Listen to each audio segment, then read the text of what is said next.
Bueno, moi bons días a todos e a todas e moitísimas gracias á Economía Digital, a Economía Digital de Galicia, especialmente por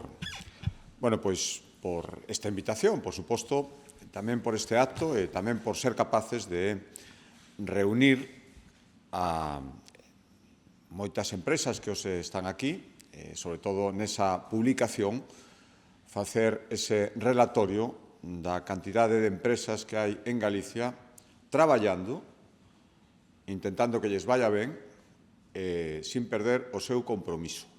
Tanto, creo que isto é moi importante. As cousas se poden facer de moitas maneiras. Hai quen pensa que o lucro absolutamente lexítimo, para iso calquera persoa se mete nunha actividade económica, para iso calquera persoa privada, unha entidade, unha empresa, traballa para gañar, para ter beneficios, pero hai quen pensa que todo empeza e acaba aí, e hai outros, afortunadamente, moitos cada vez máis, e este atlas o reflexa, que pensan que pensades que hai que facer algo máis, e que frente ao obxectivo principal e absolutamente lexítimo de ter beneficios, hai outros moitos que probablemente si se cumplen, ao final van a redundar en incluso ter máis beneficios, pero deixando pegada na terra. E, polo tanto, todos os indicadores, que cada ano son máis, porque estaba vendo na documentación para preparar esta intervención que se van incorporando indicadores que hai un certo tempo, pois, ou non existían directamente a utilización de IA, por exemplo, ou non se lle daba a importancia que cada vez adquire máis pois todo o que ten que ver con sostenibilidade, todo o que ten que ver co compliance, todo o que ten que ver con prácticas que xa viñeron para quedarse hai moito tempo. E, por lo tanto, eu iso que quería agradecer, e estes diagnósticos, estes documentos serios, fiables, que sirven como referencia de consulta e de orientación cando alguén quere saber o que hai, como se fan as cousas, quen o fai mellor, quen o fai peor, creo que son moi importantes. Estamos nun momento complicado. Falaba ahora con Juan o ano pasado, susto, cando se celebraba este mesmo acto, non pude vir porque era o día seguinte do apagón.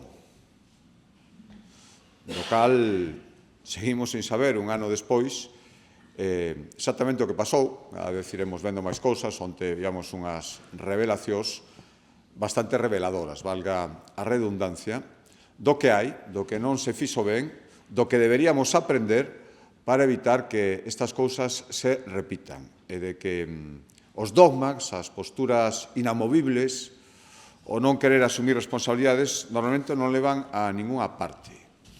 Un ano despois, aquela é unha situación dificilísima, o día seguinte do apagón, as reaccións, pensábamos que, insisto, nos iban a decir o que pasou, sobre todo para que non volvera a pasar, por desgracia non foi así.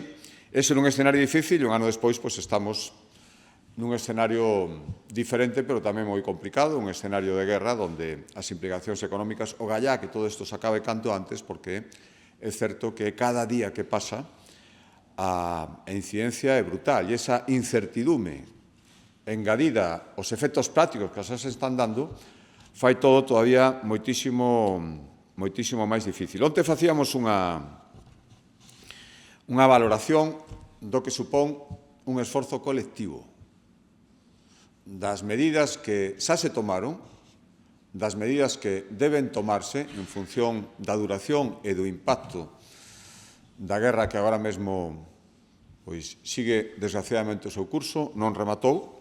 Dábamos unhas cifras, vexo algunha reacción esta mañá, decían que temos que facer algo máis, que somos relatores da realidade. Pero é que a realidade é esa. A xente ten que saber que cos impostos que pagades todos os que estades aquí, que pagan todos os galegos obrigados a facelo, se está aportando para un esforzo que agora é necesario. Ninguén tiñamos ninguna dúbida de que había que tomar medidas inmediatas. O máis directo son as rebaixas fiscais. Hai outras maneiras, pero acordáronse rebaixas fiscais. Galicia aporta casi as 2/3 partes do impacto económico das medidas que se tomaron o venres pasado. Que se tomaron dende dende o Goberno central, que probablemente era quen tiña que tomalas, poñéndonos a todos antes de acordo ou informándonos. Sobre todo cando, insisto, o impacto sufrimos todos os galegos. Insisto, non se trata de discutir a necesidade de tomar medidas, se trata de poñer en cuestión, discutir, pois eso, que non se discutiran antes, que non se chegara a un acordo sobre o que era mellor, ou polo menos que non houbera algunha información. Eses máis de 40 millóns de euros o mes que se van detraer dos impostos autonómicos polas medidas que tomou o Consello de Ministros o venres pasado, o lóxico era telo feito antes cunha información, cun diálogo, os que apelan sempre ao diálogo, fixeron que os que van sufrir máis impacto, que son os galegos, os seus representantes, a administración que administra os seus recursos, se enterara pois o mesmo que o tempo que todo o mundo.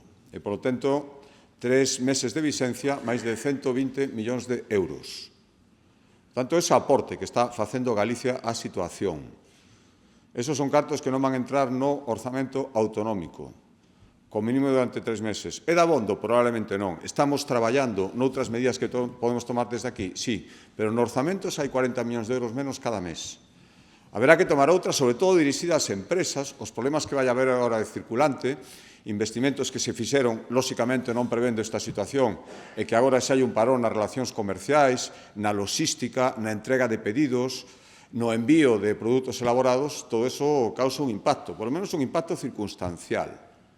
E moito máis con incertidumbre de non saber hasta onde vai durar e hasta onde se vai estender. E, polo tanto, ali estaremos tamén, e canto antes intentaremos botar unha man. Xa estamos falando cos clústeres, xa estamos falando cos representantes das empresas. Aquí temos a enorme sorte de, en Seral, ter un tecido asociativo, sobre todo sectorial, en Galicia, que funciona moi ben hacia arriba e hacia abaixo, polo tanto, o que se acorda se executa e o que se di entre os asociados chega con nitidez e con claridade, que é o que fai falta, e, polo tanto, iso vai facer todo moitísimo máis sinxelo e, ao mesmo tempo, seguir mantendo cos recursos que quedan os servizos básicos que nunca poden caer e que sempre teñen que estar garantidos. Estábamos, sinceramente, eu creo que nun bon momento, e así temos que seguir. A pesar de todas as dificultades, as que a guerra, lóxicamente, subiulle moitos puntos nesta dificultade, nesos obstáculos, pero neste mundo tan compulso, o ano pasado fomos a quinta comunidade exportadora, pasámoslle o País Vasco, temos unha enorme potencia, e aquí hai empresas que, lóxicamente, teñen moitísimo que ver. O que acaba de falar Fernando representa a unha empresa que é unha enorme potencia exportadora desde Galicia, pero non só, hai outras moitas, moi diversificadas. Sectores que pasaron momentos moi complicados no pasado, incluso no pasado recente, agora tiñan, e eu estou seguro que teñen, e agardo que teñan tamén no futuro,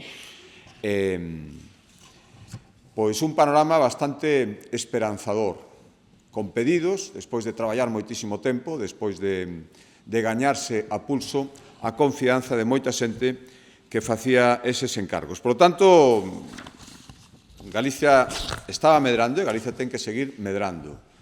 Empresas resilientes, empresas competitivas, empresas comprometidas, dende as administracións, dende a Xunta de Galicia, que é a que eu represento, e, polo tanto, en nome de quen podo falar, intentaremos facer a nosa parte, e sei que a nosa parte ven, a parte dos estímulos directos, que fan falta en momentos concretos, sen ninguna dúbida, as axudas, creo que igual de importante que eso, e moita xente mo terá escoitado, garantizar unha estabilidade, un marco pacífico, un marco seguro, donde se poida traballar, e donde se poidan seguir removendo obstáculos e donde intentemos ser cada vez máis áxiles correxir fallos que, sen ninguna dúbida, temos. Algunos veñen de inercia, outros veñen do momento e outros veñen de que todo o mundo intenta acertar, pero non sempre é posible. Pero eu, sinceramente, creo que, sobre todo a través da Oficina Económica, os proxectos que están chegando, algúns se coñecen, outros non, a miña impresión é que cada vez máis se confía en Galicia para investir. E, polo tanto, por ese camiño temos que seguir. Todo o mundo está o mesmo, todo o mundo quere atraer investimentos, todo o mundo ten as súas oficinas económicas, os seus plans e os seus propósitos de facelo o mellor posible. E todo o mundo está sometido as mesmas condicións xerais e despois están as condicións específicas que se den en cada lugar, que eso sí que son responsabilidade das administracións que gobernamos cada territorio, dos empresarios que traballan en cada territorio e tamén de todos os asentes que traballan ao mesmo tempo sobre o mesmo territorio. Aquí tivemos momentos e temos momentos moi complicados, circunstancias específicas que o dificultan todo un pouco máis. Eu vou sin entrar en detalles que todo o mundo pode ter na cabeza, e son varios, algúns máis coñecidos, máis mediáticos, e outros non tanto, eu o que quero dicir é que a postura da Xunta de Galicia vai ser a mesma. Firmeza, pero firmeza en todas as direccións. Firmeza para exixir cumprimento estricto da normativa a todos os proxectos que se queran presentar e firmeza para defender ata o final os proxectos que cumplan esa normativa. Frente a presións que moitas veces pouco teñen que ver co que busque ese proxecto ou co futuro que pode aventurar. Temos moitísimas oportunidades, temos unha situación en canto a recursos naturais, en canto a recursos de novas enerxías, en canto a recursos mineiros, en canto a posición xeográfica estratégica.